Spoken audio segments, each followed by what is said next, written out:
আজকে তোকে রানী মুখার্জির কাটিং দিব। রাজু, তুই আবারও ফাইজলামি শুরু করছস? চম্পা, আমি তোমার জন্য কিছুই করতে পারি না।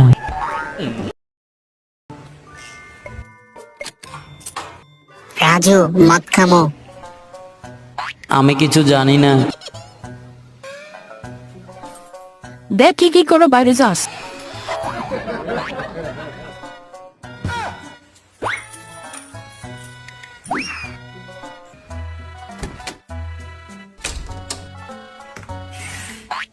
শ্যাম, চাবি নিয়ে আয়।